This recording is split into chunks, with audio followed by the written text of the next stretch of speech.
ce webinaire. C'est vrai que c'est un sujet, les achats responsables, dont on entend beaucoup parler. Et donc, c'était l'occasion, dans le Club Totem, effectivement, de pouvoir échanger sur un certain nombre de choses sur ces achats responsables. Et du coup, on a voulu l'intituler Achat responsable, pourquoi pas moi? Parce que finalement, on peut considérer que parfois c'est quelque chose d'un peu compliqué, inatteignable à mettre en œuvre ou autre. Et en fait, ce qu'il faut tout de suite démystifier, c'est vraiment les achats responsables. Ce qui est intéressant, c'est que ça permet à la fois d'allier la performance économique et donc pour l'entreprise, pour les achats, on peut tout à fait être irresponsable et économiquement viable. Et ça permet du coup d'allier ces deux choses, donc la performance économique et la durabilité. Euh, donc juste au programme rapidement, c'est juste pour vous dire un peu ce qu'on va voir aujourd'hui. Donc les achats responsables, en gros, qu'est-ce que c'est? Pourquoi est-ce qu'on en fait? Quelles sont les approches qui sont possibles? Et puis on ira assez rapidement aussi sur comment est-ce qu'on fait pour entreprendre cette démarche d'achat responsable. Je partagerai quelques retours d'expérience d'entreprise qui ont été accompagnés dans des dispositifs précédents, notamment montés par l'ADEME, auxquels j'ai pu participer pour certaines des entreprises que je citerai en exemple. Et puis évidemment, on aura le plaisir d'avoir le témoignage de Boris Le Goffik qui partagera donc son expérience des achats responsables au sein de l'entreprise Intro Cosmétique basée dans le Trégor.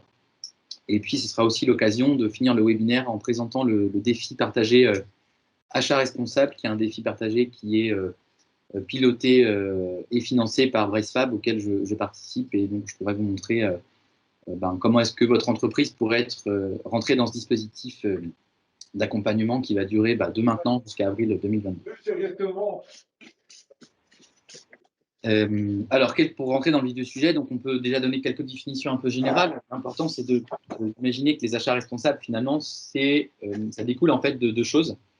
D'un point de vue relativement large du développement durable, en fait, qui est un concept qui date des années 90 et qui explique le fait que c'est un développement en fait de l'entreprise, de la société, des organisations, de l'humain de façon globale, qui doit pouvoir répondre en fait aux besoins des générations actuelles sans compromettre en fait celles des générations futures. Donc, en gros, c'est d'être un peu plus peut-être mesuré sur ses impacts aujourd'hui, de bien réfléchir à ce qu'on fait pour qu'on puisse demain avoir un monde vivable finalement.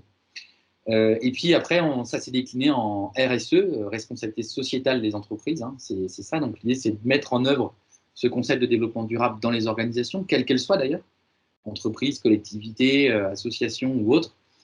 Voilà. Et l'idée en fait de la responsabilité, la RSE, c'est une intégration volontaire en fait de ces préoccupations environnementales, sociales.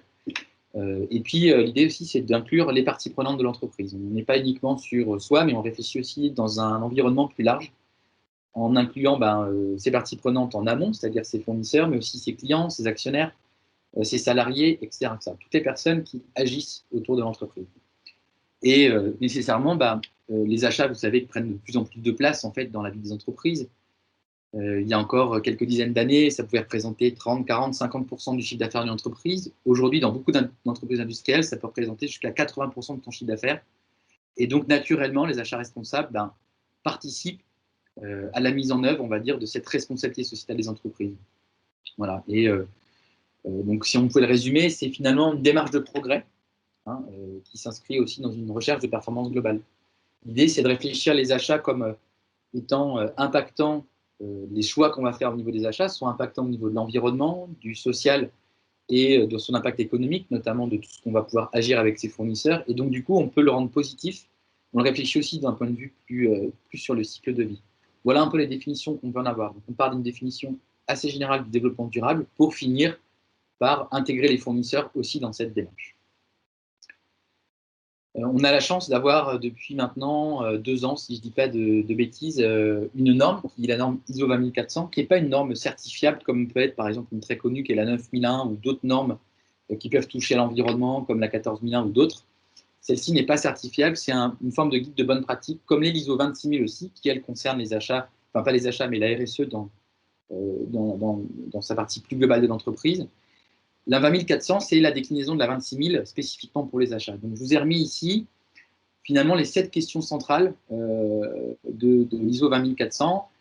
Il y a une première qui est tout à fait centrale, qui est la gouvernance de l'organisation. L'idée, en fait, c'est que dans toutes les décisions que l'organisation va prendre pour ses achats, en fait, elle va prendre en compte le coût complet, la partie innovation, chercher des solutions de rupture, pour sortir un peu peut-être des modes de fonctionnement qu'on peut avoir de façon classique, notamment quand on est une entreprise installée depuis longtemps et que du coup on a appris des habitudes, notamment pour répondre aux exigences de performance économique. Voilà. Donc l'idée c'est vraiment déjà que les achats responsables rentrent bien dans cette gouvernance, comment dire, voilà, de façon complète, quoi.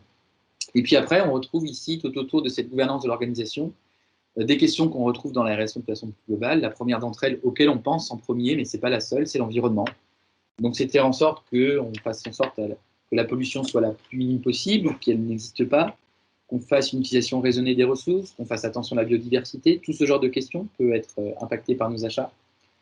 Évidemment qu'on fasse aussi attention à la relation et conditions de travail, notamment chez nos fournisseurs, entre la relation employeur-employé, les conditions de santé, les conditions de vie sociale, etc. Je pense notamment à tout ce qui concerne la sous-traitance, qui parfois peut être, avoir des aspects extrêmement forts sur cet aspect de relation de conditions de travail, notamment aussi pour tout ce qui concerne les achats qui sont faits de façon assez lointaine, et ça rebondit aussi sur les droits de l'homme, où parfois on se rend compte qu'on est un peu loin en fait, de ces fournisseurs et qu'on n'a pas toujours une bonne vue en fait, de notre impact en termes de droits de l'homme. On parle par exemple en ce moment beaucoup en fait, de la communauté ouïghour en Chine et on explique qu'il y a des grandes marques de textiles européennes qui, par un phénomène de sous-traitance en cascade, se retrouvent confrontées à des problèmes de droits de l'homme qu'elles n'ont pas forcément bien identifiés ou qu'elles ne veulent peut-être pas voir, mais en tout cas, nos achats impactent aussi en fait, ces questions de droits de l'homme. On voit aussi ce qui se passe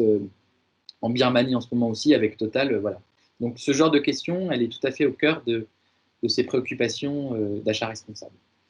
On a aussi les questions relatives aux consommateurs, et ça, c'est extrêmement intéressant parce qu'il y a des réglementations qui arrivent aussi sur le marché et qui nous obligent aujourd'hui, les constructeurs, à faire en sorte que la durée de vie des produits soit la plus longue possible, ou en tout cas que les produits soient réparables. Sur l'électroménager, je crois que maintenant, on a obligation pour les fabricants de fournir des pièces détachées 10 ans après la mise en commercialisation de leurs produits, ce qui n'était pas le cas avant. Et donc, c'est tout ça pour faire en sorte que en fait, les consommateurs puissent utiliser au maximum leurs produits. Un autre aspect qui est extrêmement important dans les achats responsables, c'est d'attacher, comment dire, une vigilance à faire en sorte que notre impact soit aussi comment dire, profitable au développement local. À la fois localement pour nos entreprises, donc vraiment dans un bassin d'emploi assez proche, dans un bassin d'activité assez proche. Et c'est assez intéressant quand on travaille sur les achats responsables de se rendre compte que parfois, en fait, on peut trouver un fournisseur ou un prestataire qui est à quelques dizaines de kilomètres de chez nous, peut répondre à une problématique qui parfois est assez éloignée en fait, de nos considérations géographiquement, parce qu'on a pris un moment un virage de délocalisation, par exemple, pour des questions de coût, pour des questions de savoir-faire aussi, qui pour certaines fois n'existent plus en France. Le textile, par exemple, aujourd'hui, c'est assez difficile de relocaliser, mais on arrive à le faire. Tout ce qui est fonderie, etc., c'est aussi compliqué, mais aujourd'hui, on voit qu'il y a des sujets qui reviennent. Donc, comment est-ce qu'on fait pour impliquer aujourd'hui les entreprises qui sont basées localement à côté de chez nous? Donc, ça peut être ce genre de questions-là, mais aussi de savoir comment est-ce que nos fournisseurs contribuent au développement des communautés locales autour de chez eux. Et puis, il y a un élément qui est pour moi très important dans les achats, puisque en fait, je suis acheteur depuis maintenant plus de 15 ans, et on entend souvent parler des achats comme étant une fonction qui, parfois, en fait, profite d'une situation qui peut être un peu dominante et ne fait pas toujours preuve, en fait, d'un forme d'équilibre dans les relations. Et donc, cette loyauté des pratiques,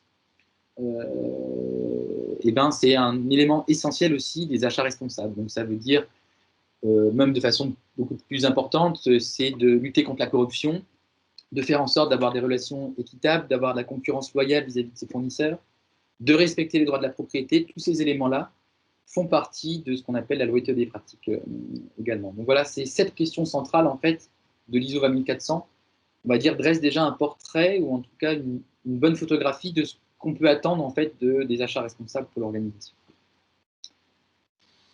Une chose aussi importante, c'est de bien différencier, ou en tout cas de voir l'évolution qu'il y a eu entre des objectifs achats relativement classiques ou traditionnels, qui sont basés, vous le savez, sur 3 choses. Donc on appelle ça le QCD aux achats, donc la qualité, le coût et les délais, d'accord, qui sont des notions essentielles dans la mesure de la performance d'une organisation achat. Et bien, quand on y rajoute ces éléments de RSE, finalement, ben, on va avoir donc un élément de RSE qui va venir en plus en termes d'objectifs, donc c'est-à-dire mesurer l'impact de son achat sur ces aspects d'environnement, de social, de développement économique de nos fournisseurs, mais également, au lieu de parler de coûts stricts, c'est-à-dire regarder finalement juste le prix ou le coût d'acquisition, et bien d'aller plus loin et de regarder le coût total de possession. C'est quoi le coût total de possession, ou le TCO, pour ceux qui connaissent ce terme-là dans les achats? C'est finalement regarder aussi la consommation en énergie, par exemple. Combien coûte la maintenance? Quels sont les problèmes de non-qualité? Moi, j'ai eu des exemples d'entreprises que j'ai accompagnées qui approvisionnaient des éléments mécano-soudés en fait, qui venaient d'Inde, parce qu'en fait, ça coûtait beaucoup moins cher de le faire venir d'Asie, en conteneur complet. Et en fait, quand ça arrivait en France, ben, on se rendait compte que finalement la qualité n'était pas au rendez-vous. Donc, ça nécessitait de faire des reprises qualité, des reprises de peinture. On avait beaucoup de choses qui étaient immobilisées un temps long en extérieur, donc ça se dégradait, on a de la trésorerie. Donc, voilà. Donc, quand on regarde tous ces éléments périphériques au simple prix qu'on paye aux fournisseurs, ben, parfois on peut faire des choix différenciés qui ne sont pas économiquement moins viables. Donc, c'est quoi en fait les objectifs? C'est la prise en compte du coût complet, la prise en compte des innovations pour trouver des solutions de rupture et faire en sorte de revenir finalement à l'essence même des achats, c'est-à-dire acheter le juste ce qu'il faut, le juste besoin. C'est aussi un élément primordial dans cette notion d'objectif achat et achat responsable. Euh, les achats responsables, finalement, alors j'ai mis les achats de façon globale, mais les achats responsables, évidemment, soutiennent la démarche RSE, mais pas que, parce qu'ils soutiennent aussi la stratégie d'entreprise, et ce, dans différentes catégories. Je n'ai pas fait une liste exhaustive ici, mais c'est les principales. Le fait de se dire que finalement, on a une bonne connaissance de sa chaîne de valeur, eh bien, on va pouvoir sécuriser peut-être un peu plus sa supply chain. On l'a bien vu là quand on a traversé le tout début de crise, il y a un an, quand en fait le monde entier s'est mis à l'arrêt en confinement, etc. Les entreprises qui avaient bien identifié leurs fournisseurs, leur chaîne de valeur, les acteurs, les parties prenantes, qui avaient fait le travail de nouer des partenariats, finalement, de nouer des relations durables avec leurs fournisseurs, ont été les moins impactés par la crise et les plus à même de rebondir et de trouver en fait les ressorts nécessaires pour passer cette première phase et ensuite être plus solide. Voilà, aujourd'hui, on a tous en tête les difficultés qu'ont les artisans, par exemple, à se fournir en matériaux, en bois, en acier, etc. Bah, c'est sûr que quand on a développé une relation de confiance avec un fournisseur depuis de longues dates, qu'on est capable, j'allais dire, d'ajuster son besoin, de travailler en collaboration avec eux, c'est peut-être plus facile pour ces artisans, pour ces entreprises-là, de trouver des solutions de substitution, de remplacement par rapport à une entreprise qui, en fait, mettrait en concurrence en permanence, ne connaîtrait pas bien, en fait, sa chaîne de valeur, et du coup serait en difficulté pour trouver les éléments qui permettraient le rebond nécessaire. Quand on parle aussi des achats responsables, finalement, ça permet, notamment parce qu'on pratique une relation équilibrée avec ses fournisseurs, d'attirer les meilleurs fournisseurs, parce qu'on est plus intéressant probablement comme je disais, qu'une autre entreprise concurrente qui va, elle, tout le temps rechercher du prix, par exemple, peut communiquer sur sa stratégie, échanger peu d'informations, et du coup, voilà, vous êtes probablement plus intéressant si vous faites preuve d'ouverture, que vous proposez aux entreprises, aux fournisseurs de participer à leurs innovations, etc. Voilà, c'est tout ça, en fait, fait que vous attirez les meilleurs fournisseurs. Évidemment, le troisième sujet, si vous êtes vous-même impliqué dans une politique d'achat, enfin dans une politique RSE importante, que ça fait partie du socle de vos valeurs fondatrices de votre entreprise, le fait de faire des achats responsables va répondre à cette politique RSE, on le verra tout à l'heure dans le témoignage de l'Intro Cosmétique. L'idée aussi derrière ça, finalement, c'est deux choses. C'est de faire en sorte que vos fournisseurs soient plus des postes de coût, mais soient des contributeurs de valeur. Vous proposez des solutions de rupture qui vont vous différencier vis-à-vis de la concurrence et vous apporter de ce fait de la valeur ajoutée. Et puis aussi, c'est un peu ce que j'ai dit sur la sécurisation de la supply chain, ça vous permet de maîtriser les risques, d'aller aussi en avance par rapport à un certain nombre de choses en termes de réglementation. Aujourd'hui, il faut savoir qu'il y a un certain nombre d'obligations légales qui arrivent, qui vont être déclinées, donc qui sont aujourd'hui pour les grandes entreprises. Je pense notamment au devoir de vigilance qui s'applique aux entreprises de plus de 5000 salariés, à leurs filiales, etc., qui suivent, vous savez, le drame qu'il y a eu au Bangladesh avec l'effondrement du Rana Plaza et les plus de 1000 morts qu'il y a eu, où on a retrouvé, en fait, on a identifié à ce moment-là qu'il y avait des gens comme Carrefour, Zara, je crois, et d'autres grandes chaînes nationales se fournissaient, en fait, dans cette usine, mais sans le savoir parce qu'il y avait une cascade de sous-traitance. Mais aujourd'hui, ces entreprises doivent faire preuve de vigilance, c'est une obligation légale. Mais sachez-le, en fait, c'est un mystère pour personne, que en fait, cette devoir de vigilance va être décliné ensuite pour les entreprises de plus petite taille et par effet de cascade arriver à nos TPE-PME. Et donc, du coup, faire des achats responsables permet de se prémunir de ce type de risque et répondre à ces obligations. Voilà, et puis on a aussi le devoir de vigilance qui nécessite aussi de faire attention à sa chaîne de valeur de façon un peu plus claire. Donc ça, c'est vraiment des éléments importants du pourquoi est-ce qu'on fait des achats responsables, pourquoi est-ce qu'on va dans ce sens de la RSE. Ce n'est pas juste une démarche volontaire, ça répond aussi à des obligations légales, ça permet d'anticiper la réglementation pour certains aspects. Est-ce qu'il y a d'abord des questions sur cette partie introductive ou ça va, pour replacer le contexte? Je ne vois pas de questions sur le chat, mais du coup, s'il n'y a pas de questions particulières, je vais continuer le propos, puis vous pouvez les poser à la fin si vous le souhaitez. Là, j'ai voulu vous proposer aussi, comment dire, une proposition de méthodologie pour déployer des achats responsables. L'idée, c'est qu'il y a un certain nombre d'étapes à respecter. Bon, elles sont assez classiques quand on se fait accompagner, quel que soit d'ailleurs le type d'accompagnement qu'on fait. En gros, il y a une première question de chapeau, c'est pourquoi est-ce qu'on veut faire des achats responsables? Si on revient à la diapositive précédente, finalement, on va essayer de répondre à ces 5 questions-là. Et en fait, là, ça dépend vraiment de l'entreprise, de son secteur d'activité, de la maturité qu'on peut avoir dans la RSE ou dans les achats. Enfin, voilà. Mais en gros, c'est quand même d'abord de répondre à ça. Ensuite, on va identifier des enjeux comment dire, de façon plus comment dire, spécifique. Donc, on va à la fois prendre en considération la stratégie de l'entreprise, les enjeux achats d'un point de vue économique, mais également d'un point de vue comment dire, stratégique pour l'entreprise, en quoi ils sont indispensables pour la bonne marge de l'entreprise. Et on va les mettre en parallèle avec, pour ces achats-là, des considérations RSE. Donc voilà, c'est comme ça qu'on va définir nos enjeux achats responsables. Ça va nous permettre ensuite de définir un positionnement. Et ce positionnement, il est défini en fait selon comment dire, 3 positions. Donc on peut être soit un positionnement plutôt offensif. L'idée, c'est de dire que finalement, les achats responsables peuvent être des opportunités pour l'entreprise et nous permettre en fait d'avoir de la valeur ajoutée, comme j'expliquais tout à l'heure. On peut être également sur un positionnement défensif, où là, c'est plutôt pour se prémunir de risques RSE, comme on a pu le voir tout à l'heure. Des gens qui travaillent dans le textile, en faisant fabriquer dans des pays à risque, et ben, finalement, mettre en œuvre une politique d'achat responsable va nous permettre, de façon défensive, de se prémunir de risques RSE, environnemental, etc., dans tous ces aspects. Et puis, on peut aussi considérer que les achats responsables, on peut être dans un positionnement compétitif, et en faisant des achats responsables, ben, on peut identifier des économies, notamment parce qu'on a cette approche en coût complet et en cycle de vie, qui nous permet de se dire, ben, tiens, si j'ai une méthode de fabrication ou des matériaux un peu différents, eh ben, je vais réussir à avoir un produit qui va être comment dire, plus économe en ressources et donc peut-être plus intéressant, avec plus de marge, plus de valeur, etc. Voilà. Donc c'est ces 3 positionnements qu'on va définir, donc soit un positionnement offensif, défensif ou compétitif. Évidemment, c'est jamais tout blanc, tout noir, on peut avoir un mix un peu des 3, mais il y a souvent des dominantes quand même qui prédominent, si je puis dire, pour chacune des entreprises.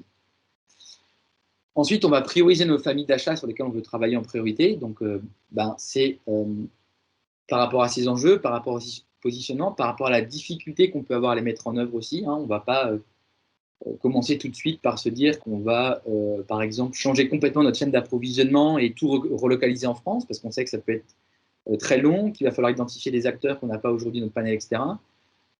Par contre, il y a peut-être des choses, travailler sur un emballage plus vertueux, travailler avec moins de matière, etc. Peut-être que ça, c'est plus facile, donc on va commencer par ces familles-là.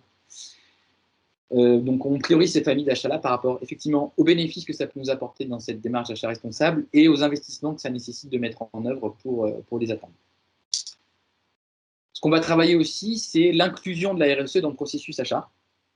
Pour ces aspects-là, bah, l'idée, c'est processus achat, c'est des grandes étapes qu'on peut trouver partout dans tous les processus. Définition du besoin. Comment est-ce qu'en définissant le besoin, je peux être moins, comment dire, consommateur de ressources, par exemple.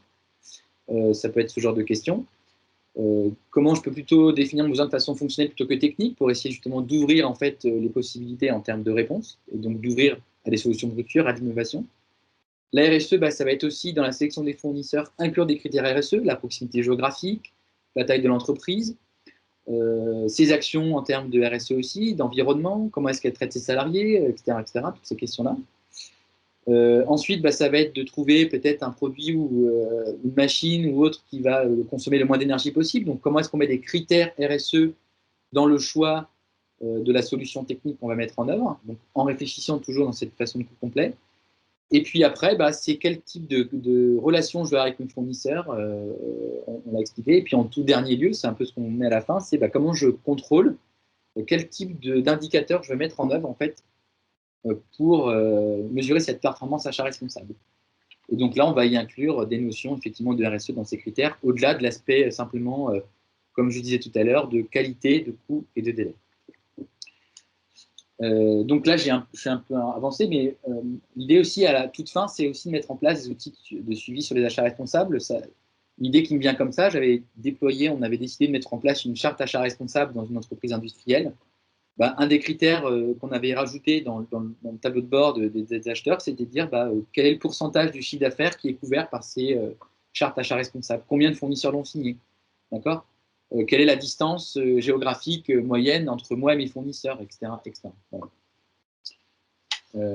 Voilà un peu les différentes étapes qu'on peut mettre en œuvre pour mettre en place une politique d'achat responsable. On en arrive, alors peut-être qu'il y a des questions avant que Boris Le Goffit n'intervienne. Allez-y, c'est peut-être le moment si vous le souhaitez. Pas de questions sur le chat. Pas de questions non plus sur le chat, parce qu'on peut avoir à la fin. Merci à Boris Le Goffit effectivement de présenter Andro Cosmétique en quelques mots et puis nous dire un peu comment tu gères un peu cette notion d'achat responsable, en quoi c'est important pour votre activité. Ouais, bonjour à tous. Je ne sais pas si vous m'entendez bien. Si, on t'entend très bien. Très bien. Écoutez, je vous propose déjà de présenter très rapidement la société. Hein. Donc, Andro Cosmétique, c'est une société de cosmétiques qui a aujourd'hui un peu moins de 2 ans. L'idée de départ, c'était vraiment faire des produits simples, sains, avec le moins d'ingrédients possible et qui soient dès le départ dans un emballage orienté zéro déchet, qui soit surtout dans une démarche d'entreprise qui soit tournée RSE de bout en bout. Donc, on parle d'achat aujourd'hui, mais pour nous, ce n'est pas que les achats, c'est tout le respect sociétal des entreprises. Donc, c'est quelque chose qu'on prend vraiment à cœur chez Andro. On a commencé à 2 au mois de juin 2019 et aujourd'hui, on est une équipe de 26 personnes. On est basé à Lannion dans les Côtes-d'Armor et nous, où on est un peu différent, c'est qu'on gère tout de bout en bout, de la fabrication jusqu'à la conception des produits, la logistique, la commercialisation et la communication. Tout est géré en interne. C'est pour ça qu'il y a une équipe assez grosse. Et depuis le départ, donc, notre idée, c'est vraiment de gérer tout de bout en bout. Pour vous donner un peu un ordre d'idée, aujourd'hui, c'est une entreprise qui fait à peu près 4 millions de chiffres d'affaires à l'année. Et dans cette démarche-là, dans cette démarche de développer un petit peu le côté RSE de notre entreprise, il y a les achats. Et les achats, en fait, dès le départ, nous, c'était un avantage concurrentiel par rapport aux autres, mais c'était aussi ancré dans nos valeurs. C'est-à-dire qu'aujourd'hui, peu importe ce qu'on achète, on se pose la question de où on l'achète, quand on l'achète, avec qui, et on a toute une démarche autour de l'achat. Et que ce soit les matières premières, donc par exemple, on a une méthode pour concevoir les produits et pour acheter les matières premières, c'est-à-dire qu'aujourd'hui, on va se poser d'abord la question, comme on est en bio, il faut d'abord que la matière première soit bio. Après, on va essayer de trouver en local, principalement en Bretagne si on peut. On travaille avec des producteurs de chanvre à côté de Guarec à Guingamp, et de plus en plus, on travaille avec des huiles et des produits bretons naturels. Et après, on va se poser la question, est-ce qu'on peut le trouver en France? Et si on ne peut pas le trouver en France, est-ce qu'on peut le trouver sur une filière équitable? Voilà. Donc, si on ne peut pas, en fait, on élimine tout simplement la matière première et on conçoit le produit d'une façon différente. Donc ça, c'est pour les matières premières. Pour les emballages, c'est pareil. Pour tout ce qui est, nous, l'idée, c'est vraiment de diminuer les emballages au maximum, que ce soit pour le client final pardon, avec un système de consigne, notamment sur nos bocaux. Donc, c'est des petits cosmétiques en bocaux, déodorants, dentifrice, crème, shampoing, qui sont consignables. Donc, c'est-à-dire que les clients peuvent nous les ramener, ils sont renettoyés et remis dans le circuit. Donc, dès le départ, vraiment, l'emballage, c'est ce qu'on essaie d'éviter au maximum. Et quand on doit en envoyer, parce qu'on a aussi du verre, ça casse, donc on doit aussi gérer cette partie-là, on a essayé de réfléchir à éliminer déjà le plastique. Et derrière, même dans notre emballage, est-ce qu'on fait fonctionner les entreprises locales? Quels sont les délais de livraison? Est-ce qu'eux ont une démarche aussi sociétale derrière? Voilà, c'est des vraies pistes de développement. Sur les étiquettes, c'est la même chose. On travaille qu'avec des imprimeurs bretons qui sont certifiés Imprime Vert, par exemple. Donc, chaque fournisseur qu'on choisit doit être déjà dans une démarche RSE. Pareil pour les machines, si je vais un peu plus loin sur le côté vraiment industriel, on a des lignes de production. Aujourd'hui, on a fait le choix de ne pas travailler avec la Chine parce que c'est sûr que la Chine, c'est un peu moins cher, mais ça nous permet sur le long terme, je pense, de faire des économies, car moins de SAV, moins de problèmes, voilà, même si il y a des choses très bien en Chine, j'imagine. Donc voilà, en fait, l'entreprise est née en termes d'achat et en termes de RSE, est née en fait dans le RSE, et donc l'achat vient vraiment être une brique de l'aspect sociétal entière de l'entreprise dans ce cadre-là. Et juste pour rebondir un petit peu sur ce que tu as dit, hein, nous, le côté achat responsable, c'est pas seulement pour un côté communication, mais c'est aussi qu'on y croit vraiment, avec des achats de meilleure qualité, souvent. Il y a plus de fiabilité, plus de proximité aussi avec les fournisseurs, des meilleurs délais aussi souvent, donc ça nous permet d'avoir une flexibilité et de mobiliser moins de trésorerie, donc d'améliorer aussi notre BFR. Aussi de la fiabilité, c'est-à-dire d'être livré, d'être sûr d'être livré et d'être sûr de ce qu'on est livré. Et s'il y a un problème, on est capable de retourner très rapidement. Et aussi toute une meilleure communication avec eux, c'est-à-dire que le fait d'être en local, ça nous permet d'aller les visiter, de les voir, de comprendre comment ils fonctionnent et de comprendre, de les inclure dans notre projet aussi. Donc c'est ça qui est important. Et on s'est rendu compte qu'en fait, les fournisseurs sont aussi source pour nous de business parce qu'ils nous recommandent, ils en parlent autour d'eux. Et plusieurs fois, en fait, ça nous est arrivé que le fournisseur recommande à un distributeur derrière et que derrière, on rentre chez le distributeur grâce à ce fournisseur-là. Donc, je pense que c'est tout un écosystème à trouver autour des fournisseurs et des clients pour que ça fonctionne bien. Ouais, merci. C'est vrai en préparant le rendez-vous, on voit bien effectivement que effectivement, c'est inscrit, la RSE, c'est dans l'ADN de l'entreprise, vous l'avez conçu autour de ces thématiques-là. Aujourd'hui, à ton avis, ce serait quoi une entreprise qui serait peut-être plus mature que vous, en tout cas plus ancienne, qui ne serait pas forcément dans cette démarche de façon naturelle, mais qui voudrait y aller? Comment est-ce qu'il devrait faire en fait pour y arriver? Ce serait quoi les difficultés qu'il rencontrerait sur le chemin et comment est-ce qu'il pourrait les surmonter? Ça dépend énormément des secteurs, hein. J'imagine que c'est pas pareil d'acheter de l'huile de chanvre que d'acheter de l'acier ou, ou du bois. Je pense que déjà, c'est commencer par se poser la question de ses fournisseurs, où c'est que c'est fait, avec qui, comment. Je pense que c'est une première étape. Après, je pense qu'il ne faut pas regarder que le tarif, même si c'est important, hein, mais il faut regarder concrètement l'aspect un peu plus global, donc les délais, enfin tout ce qui tourne autour et toute la qualité aussi que ça peut apporter, quitte à répercuter derrière sur le prix de vente final. Je pense qu'aujourd'hui, les consommateurs sont capables de comprendre, que ce soit en B2B ou en B2C, hein, sont capables de comprendre que c'est un peu plus cher parce que ça vient de France ou proximité France. Donc, je pense que déjà, commencer par se questionner sur ses fournisseurs, je pense que c'est déjà un bon début. Oui, c'est des questions effectivement qui sont relativement simples à poser. Après, la réponse n'est pas toujours simple, il y a de la complexité derrière. Ce que tu expliquais aussi quand on a eu notre premier entretien, c'est que parfois tu étais obligé de faire des choix un peu, comment dire, enfin, on le voit aussi sur le site internet, des fois vous expliquez qu'en fait vous n'êtes pas en mesure de trouver tout à fait ce que vous cherchez, mais que finalement, comme vous avez fait l'effort, entre guillemets, de regarder comment ça fonctionnait, vous vous posez la question et de ce fait-là, vous dites, je ne suis pas à 100% bon sur le sujet, je sais, mais en fait, c'est aussi une forme de transparence que vous voulez vous donner, enfin, que vous imprimez aussi par rapport à ces aspects-là. Bah, c'est utopique de croire qu'il y a une société parfaite là-dessus. Enfin, je veux dire, tout le monde peut s'améliorer un petit peu partout. Je pense qu'on est déjà bien développé là-dessus, mais on a encore beaucoup de choses à faire. On travaille avec de l'huile de coco. Si je prends l'exemple de l'huile de coco, évidemment, elle vient pas de Bretagne, mais derrière, elle vient d'une filière équitable. Et nos clients même nous demandent, on l'avait dit quand on a préparé l'entretien là-dessus, que nos clients nous demandent d'où elle vient et concrètement, est-ce qu'elle est ramassée par des singes. Donc, c'est des choses qui sont importantes, mais voilà, aujourd'hui, il y a l'huile de coco qui peut être ramassée par les singes. Nous, on a un certificat comme quoi elle n'est pas ramassée par les singes. Et c'est des choses qui sont des éléments de réassurance aussi pour nos clients finaux. Et je pense que c'est vraiment important d'avoir cette vision de transparence. Nous, on dit transparent jusqu'au bocal. Et c'est ce qu'on essaye vraiment de faire comprendre à nos clients finaux. C'est-à-dire que si on ne trouve pas, si on n'y arrive pas, on explique pourquoi. Et s'ils ont une solution, on est preneur.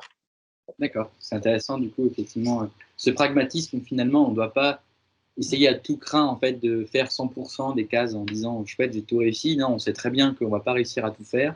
Et finalement, déjà réfléchir à la question, ça permet de se mettre dans une démarche et un mouvement pour être plus vertueux pour ses achats.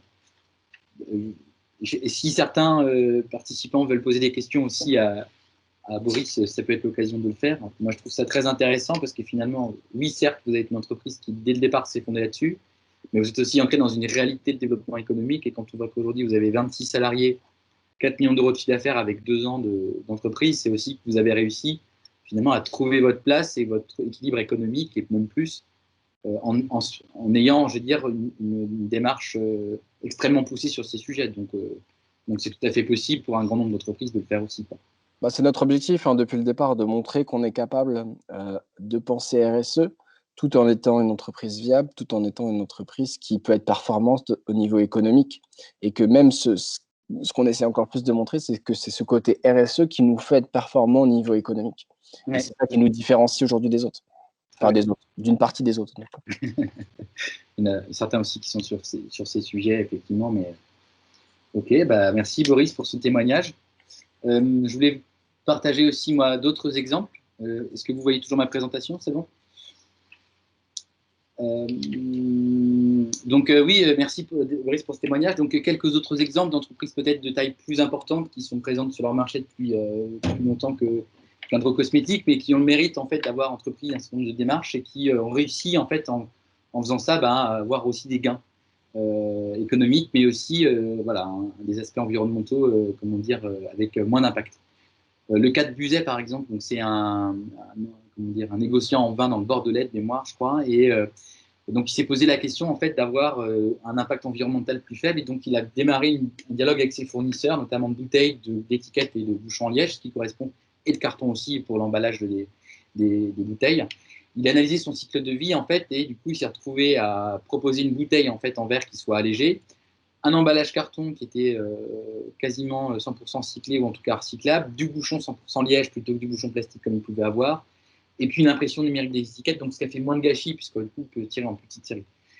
Donc il y a une économie par une volonté en fait d'avoir un impact moindre en environnement, 60 000 euros d'économie de matières premières en verre, 11% sur les cartons, d'accord, donc ça fait 300 tonnes de verre économisées, 200 tonnes équivalent CO2 d'éviter.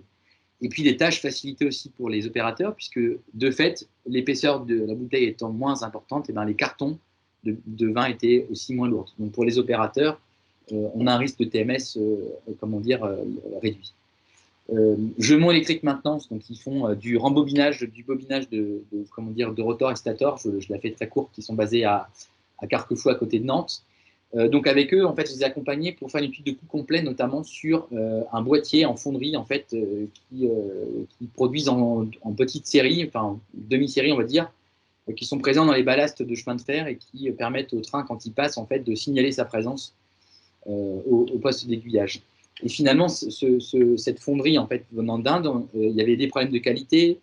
En Inde, ils ne connaissent pas le gris SNCF, donc ça nécessitait de refaire les couleurs du boîtier. Donc en étudiant tous ces problèmes de qualité, les suremballages, le fait qu'il fallait 30 jours de voyage en conteneur pour venir, qu'il fallait payer d'avance la marchandise, qu'on n'était pas sûr de la qualité, etc. etc. Et puis quand on a un conteneur et qu'il y a la moitié des produits qui ne sont pas bons et qu'on a prévu de livrer son client, voilà, tout ce genre de choses, finalement, en étudiant tous ces coûts complets, on s'est rendu compte qu'on pouvait tout à fait relocaliser une partie de la production en France. Voilà, et donc du coup, un peu à l'image de ce qu'a pu faire, de ce que peut faire Andro Cosmétique, en ayant des fournisseurs plus proches, donc avoir des minimums de livraison plus faibles, une fréquence de livraison accrue, plus de réactivité, des problèmes de qualité évités, parce qu'on est sur le même standard de qualité, on arrive à se parler entre entreprises françaises. Donc ils ont économisé un ETP par an, puisque du coup il y avait moins de reprises de non-qualité. Ils ont fait aussi, en fait, le dépotage des conteneurs se faisait à la main, c'était quand même des choses de 20 kilos, donc très très lourdes. Là, ils faisaient des demi-palettes qui mettaient directement sur les chaînes de production, donc ils ont économisé tout ça. Ils ont économisé du CO2, puisque du coup le transport était moins loin, et ils ont économisé à peu près 5 000 euros de gestion administrative, notamment parce que dialoguer avec un fournisseur en Inde, bah, ça nécessite de tout traduire en anglais, de trouver un bureau de distribution sur place, etc. La Poste aussi a souhaité, en fait, bon, ça remonte il y a quelques années, mais c'est un exemple intéressant, changer toute sa flotte de vélos. Et au début, ils avaient des contrats globaux, c'était réfléchi au niveau national. Et ils se sont dit, bah, en fait, on peut aussi réfléchir de façon plus locale. Et donc, ils ont décidé en fait, de confier en fait, ces vélos assistance électrique en allotissant par marché, donc en changeant un peu la méthode d'appel d'offres. Ils ont réussi à s'ouvrir à plus de fournisseurs parce que du coup, il y avait, avant, comme ils faisaient un appel d'offres national, il n'y avait qu'un ou deux opérateurs ou trois qui pouvaient répondre à un appel d'offres national. En allotissant avec des plus petites quantités les marchés, eh ben, ils ont pu avoir des intervenants locaux, régionaux, en nombre plus important et trouver des solutions d'innovation. Donc, notamment en faisant appel à des ateliers protégés, en ayant des poules de pièces détachées qui étaient plus proches qui étaient plus proches des dépôts, recycler les vélos, les réutiliser pour la maintenance, etc. Donc ils ont baissé leur budget de maintenance de 6%. Ils ont supprimé complètement les scooters thermiques parce qu'ils sont passés sur des véhicules, des vélos à assistance électrique. Ils ont créé des activités non délocalisables, voilà, et puis bah, ça contribue aussi à l'image de l'entreprise. Donc c'est bénéfique effectivement pour l'ensemble de leurs parties prenantes, simplement parce qu'ils ont changé un peu leur façon, leur méthode de faire des achats. Une deuxième série d'exemples, Manitou, que je ne représente plus, qui fait de la manutention. Hein, c'est les chariots rouges.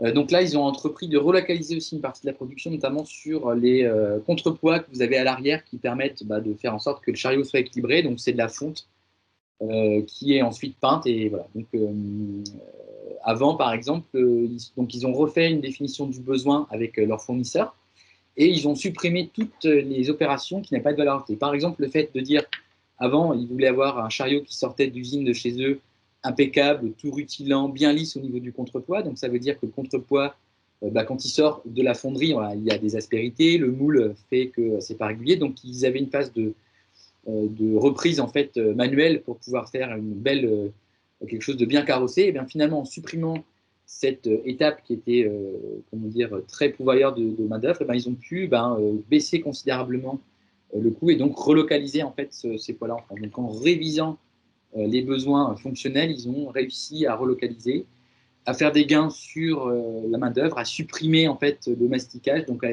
éviter du CO2 et des volumes d'eau. Aigle qui font des bottes. Donc là, pareil, ils étaient sur une démarche de réduction des coûts. Le caoutchouc naturel, c'est pas produit en France, hein, c'est comme l'huile de coco.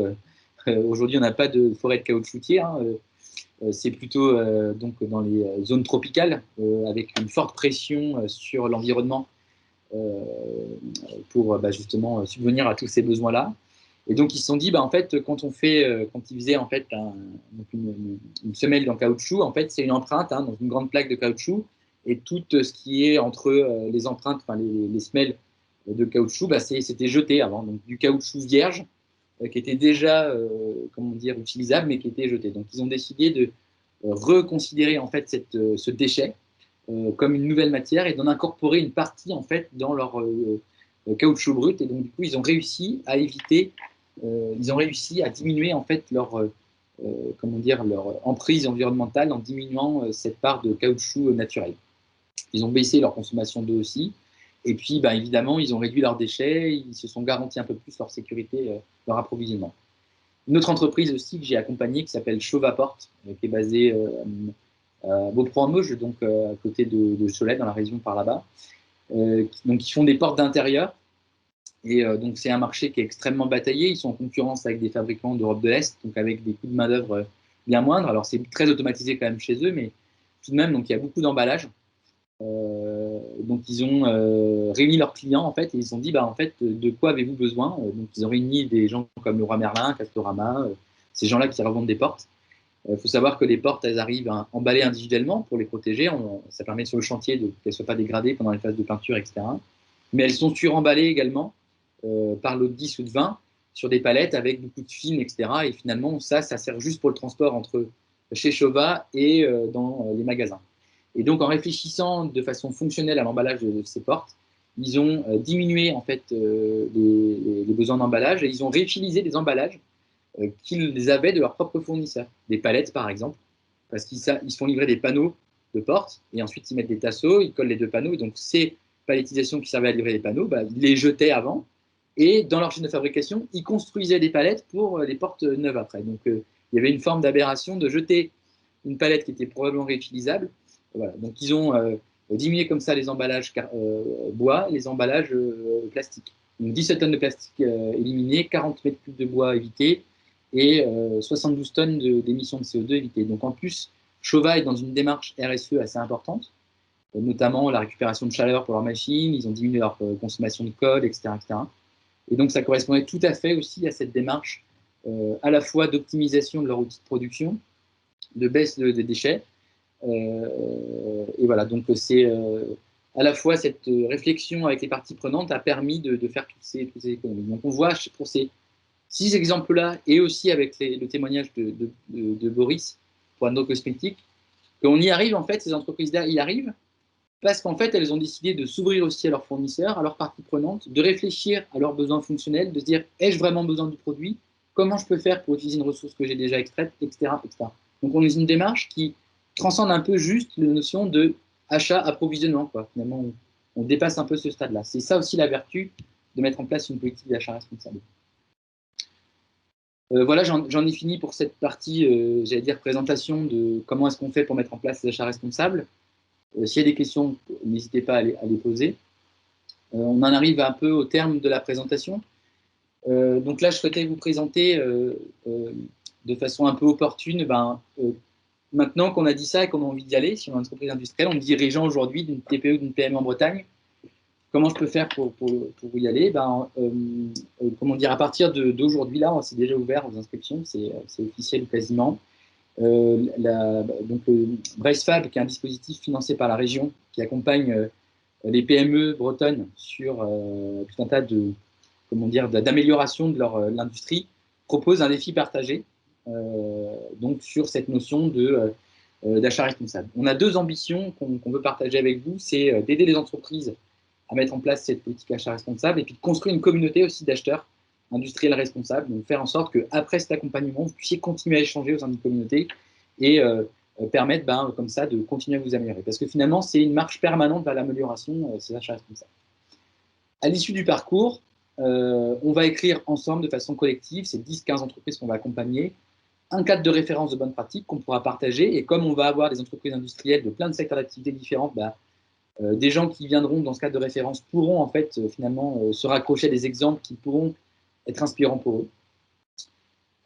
L'idée aussi, c'est d'identifier des leviers qu'on va pouvoir intégrer pour engager la RSE dans les achats, développer avec vous des pistes concrètes pour concilier ces 2 aspects de performance économique et de durabilité, donc la rentabilité et la responsabilité. Et on fera ensuite un livrable à l'issue de l'accompagnement sur les bonnes pratiques qu'on aura envisagées collectivement. Voilà le déroulé en fait du programme Défis partagés. Donc on commence dès maintenant, avril-mai, là on recrute les entreprises.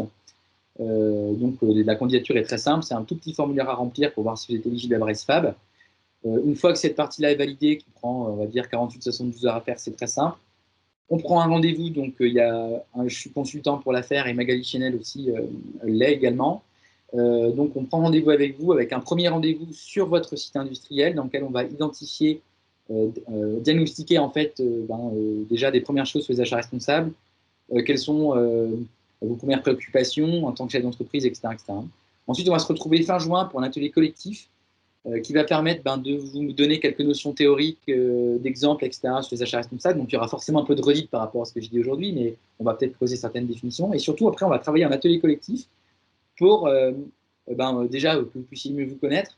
Et l'idée, c'est que vous soyez force de proposition parmi tout un tas de sujets qu'on aura identifiés ensemble pour les ateliers collectifs suivants.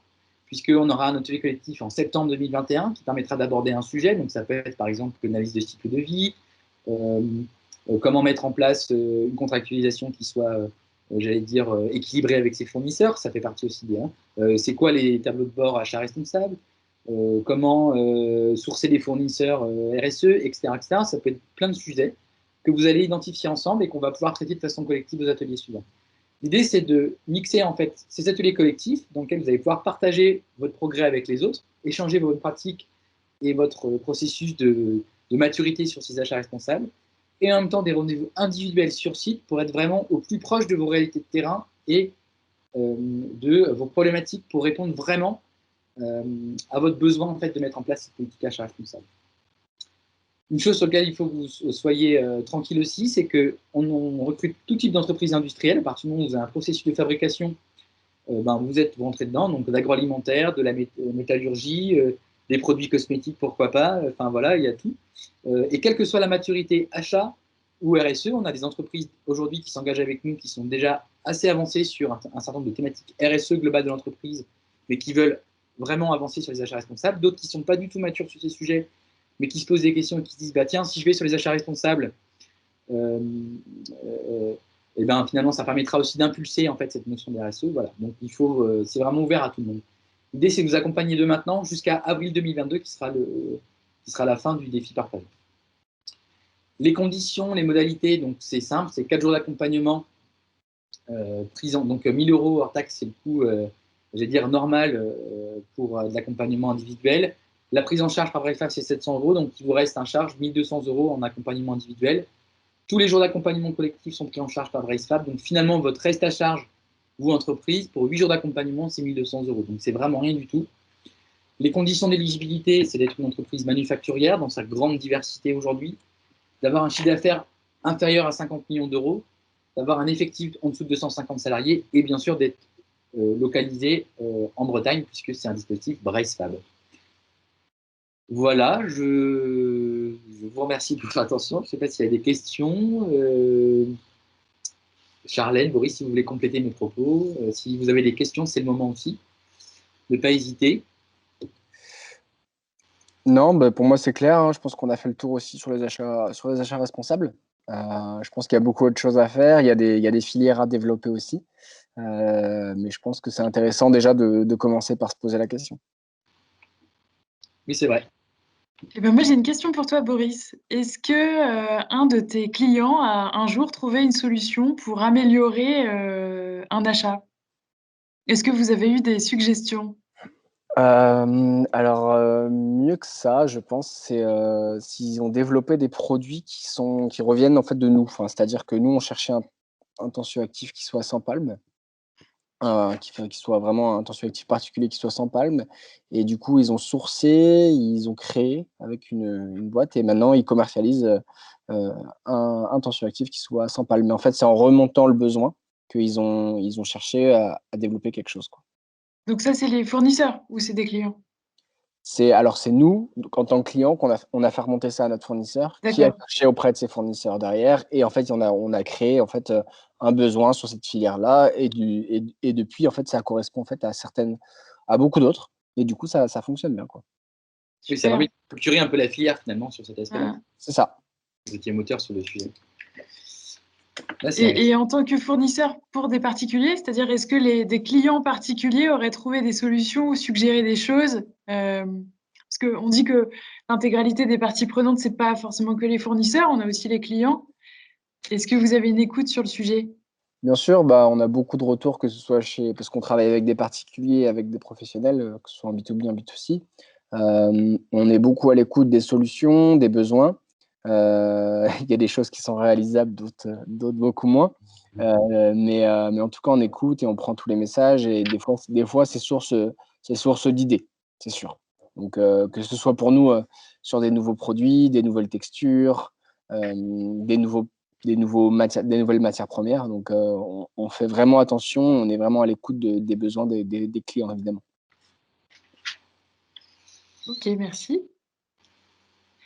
Alors, on a des commentaires qui arrivent, alors des personnes qui doivent se déconnecter, aussi une personne qui nous dit que la présentation est très riche et qu'elle remercie les intervenants. Elle doit également partir. Merci. Est-ce qu'il y a d'autres questions?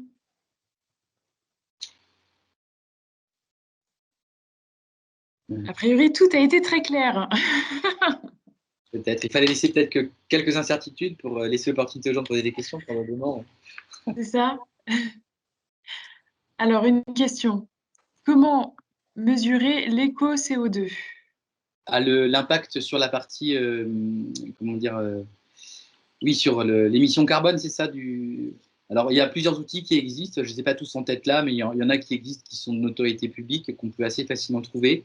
On a la chance en France d'avoir l'ADEME, qui est l'agence de développement, d'économie d'énergie, je ne sais plus exactement quel est l'acronyme de ADEME, mais qui travaille sur tous ces sujets environnementaux et qui a plutôt, j'allais dire, c'est plutôt assez objectif et constructif en fait dans la façon de présenter. C'est pas forcément militant, on peut parfois avoir de la littérature assez militante. Là, c'est pas le cas. Ils accompagnent sur beaucoup de démarches et on peut trouver en fait de la ressource chez eux, notamment sur ces questions-là. Donc ça peut se faire. Il y a des calculateurs carbone qui existent. Si j'essaye de trouver ça, j'avais mis ça dans mes favoris. Alors, je profite pour indiquer aussi que cette année, avec le tremplin TPE-PME de l'ADEME, Agence de l'environnement et de la maîtrise de l'énergie, je crois, on a des aides aussi sur d'autres sujets, notamment sur le bilan carbone. Ouais. Voilà, pour le faire avec un consultant. Et ça, le bilan carbone, c'est des choses qui peuvent être accessibles assez facilement par l'ADEME ou par les CCI qui peuvent mettre, qui ont des gens formés à ça. Donc d'ailleurs, nous, en tant que consultants achats responsables, on n'a pas forcément connaissance de tous les dispositifs qui existent, on en connaît un certain nombre, mais on s'appuie effectivement sur des choses qui sont déjà existantes. Donc il faut, voilà, ça fait partie des questions effectivement qu'on se pose. Je cherche calculateur carbone. Si j'ai bien un site, c'est toujours viable. Eh bien, vous pouvez aller sur goodplanet.org. Je mets en commentaire.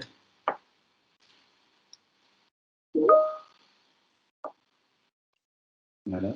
Eh bien, merci Magali aussi. C'est collectif, c'est bien. Ouais, il y a plein de choses en fait sur ces sujets. C'est vrai que. Voilà.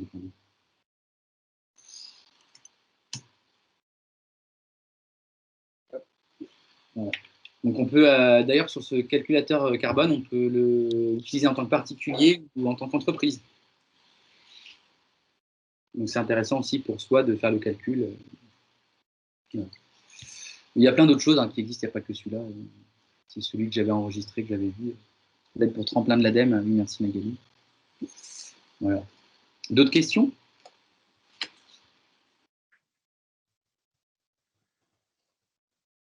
Ça a l'air d'être très clair. Merci Magali. Voilà. Oui, le bilan est grave. C'est ça, exactement. Bilangvs.adem.fr.